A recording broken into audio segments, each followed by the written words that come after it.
Okay, here's a couple of good log questions. So I have a variable that's an exponent. I need to get it out.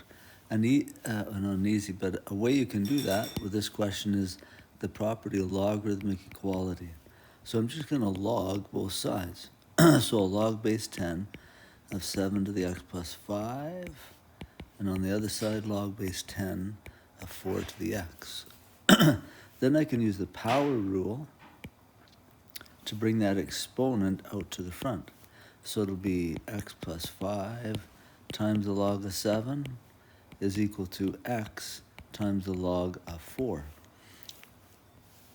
Now at this point you could just multiply the log base, a log of 7 in to that bracket, but what I prefer is to figure out what the log of 7 is first.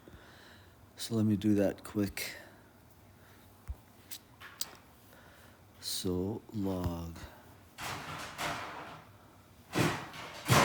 of 7, 0.845.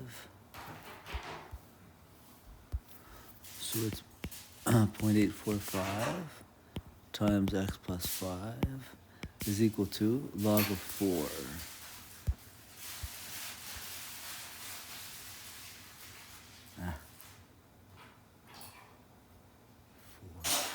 0.602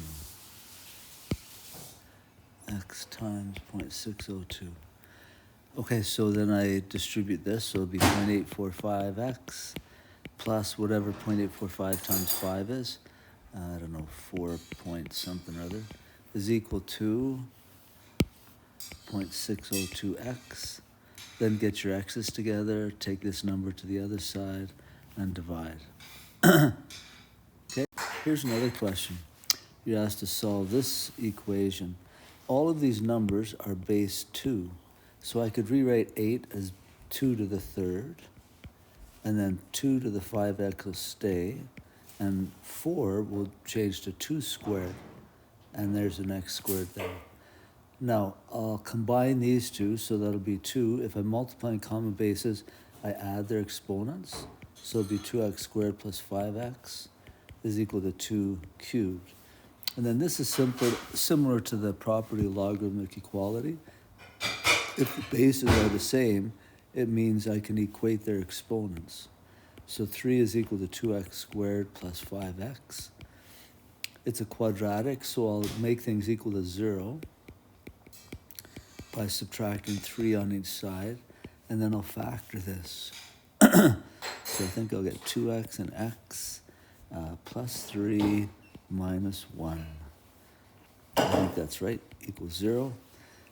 So let each of those equal 0.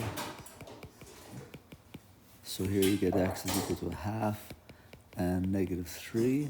And then I guess there's no logs here, and so I don't have to worry about that. So I think both those answers will work. So half and negative 3. I'd pick that one.